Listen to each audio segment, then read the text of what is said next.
Right, week 16 London Marathon training, and this week going on a little bit of an adventure. I enjoyed the run from Princess Risborough so much to do something kind of similar. So my lovely wife is taking me to Lewknor, and I'm going to retrace my steps from the Race of the Stones race this summer and run the Ridgeway from Lewknor through to Goring. And somewhere along here, just after the turn for the slip road for the motorway, there's a footpath. Here we go, footpath. Here we go, short hop through the woods, and this is what we want to find. So we're going that way. Now, if I remember correctly, this is the place where the start of the Race of the Stones joins the Ridgeway. So yeah, normally you'd come up there and then go this way and along here. So the beauty of running the Ridgeway is in the views. There are some absolutely wonderful views of the countryside, and over there way off into the distance, you probably can't see that, there's some lovely houses along the route as well. The skylarks are singing overhead, and the red kites are wheeling around as well. It really is very beautiful. So we're just deviating from the Ridgeway for a mile or so, I guess, or maybe a bit less. The Race of the Stones path, which I want to follow, which I want to retrace, comes up this quite steep slope. When I ran it in the summer, I was a bit frustrated that I was just in a long stream of people walking and couldn't overtake and couldn't run. But on my own, actually, I realised it's really too steep to run up.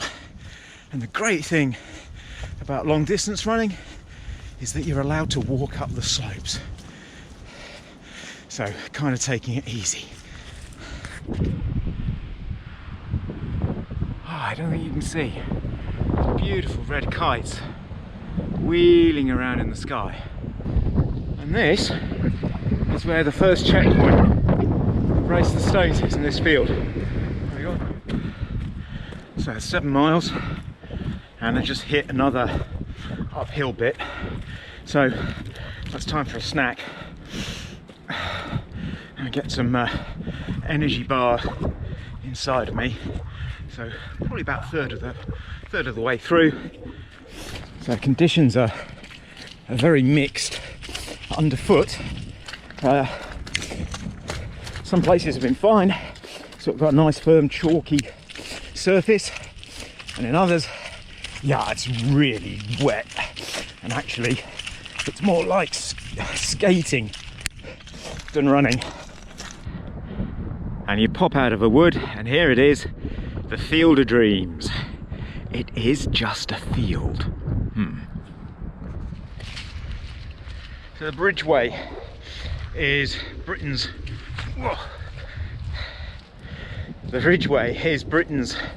oldest road.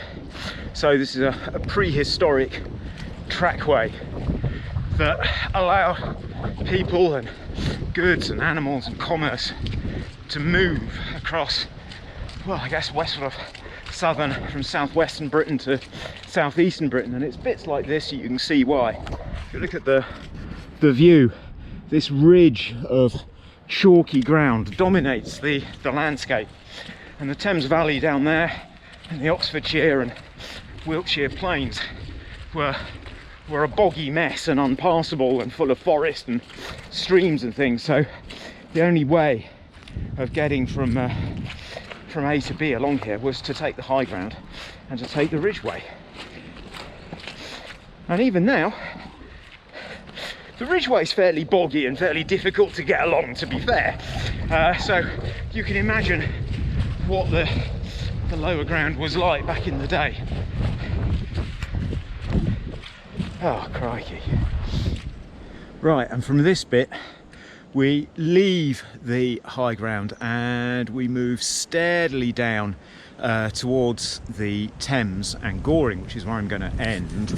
And you can see on the sign, this bit down here is Grimsditch, which is it's a prehistoric earthwork. So let's just stop and look at it for a moment. So there's this ditch and bank that's built in prehistoric times. It's a very obvious feature of the landscape and still forms part of the footpath today. But no one knows what it was for. It's not deep enough to be defensive. It's not high enough to keep cattle or people out. So the best bet or best thoughts is that actually it's just a boundary marker. This is a prehistoric like customs line, and we're one side of one tribe's territory and the neighbouring tribe is on the other. The ditch is here to say this bit's yours and this bit over here is mine. This is a delightful surface to run on. It's sort of years of beech leaves and beech nuts that have fallen and given this wonderful soft and springy and well drained surface to run on. Not at all wet and slimy like the one on top. There are quite a few tree roots that you have to watch out for.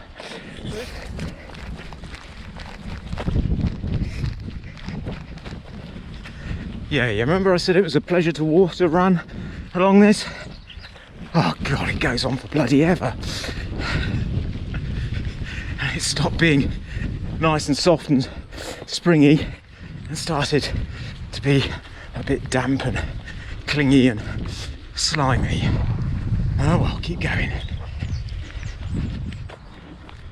Okay, that's 14 miles and we left the uplands and just running along the Thames Valley. Got the Thames just to the right of me, the other side of the golf course. I must say it's actually really hard going.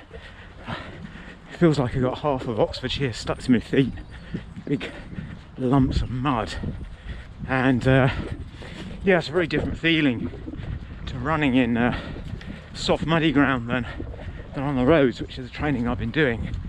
It's much faster and much easier to run on the road. The heavy clingy mud is it's tough going.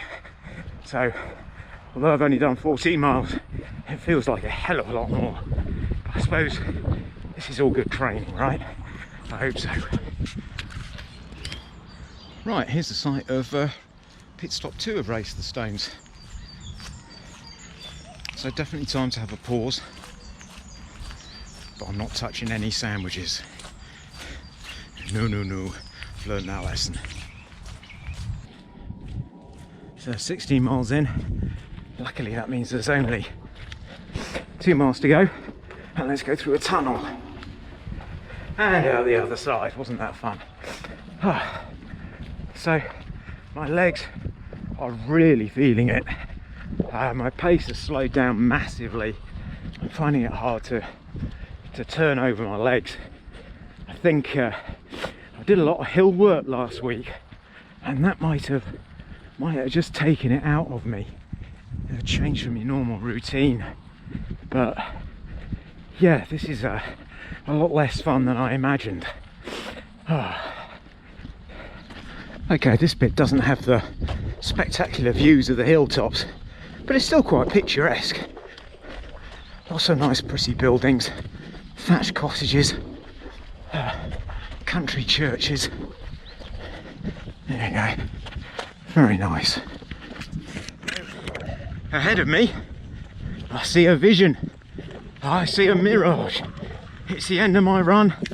It's Gwen and Daisy, both of whom coming to see me. Hello Daisy! Hello, you found me. Yes, it's me. Oh, right, that's it, run over. Oh, goodness. Hello. It's a bit hard. And there we go, 17 miles down. Made it to Goring. less fun than I anticipated, to be honest. But not every run can be excellent. I do want to give a big shout out to Rick from the Running Channel, who and the Running Channel crew who I met at the running show in Birmingham last weekend. And also a big thanks to everyone who takes the time to make running videos. They really helped me when I was starting, give me some confidence that I could run and run longer distances, and I hope people watch this can find some sort of confidence and think, well, if that idiot can do it, so can I. Because you can do it, you just got to get on with it. I am running the London Marathon to raise money for Water Aid. You've seen how wet it was here. Many countries throughout the world and many communities, they don't have access to running water, a clean water supply, which causes all sorts of trouble. And we can really improve people's lives if we can provide them with clean water. So if you enjoy my videos, please sponsor me. The link is in the description below and at the end of the video. And with that, I will wish you a happy week of running, and until next time.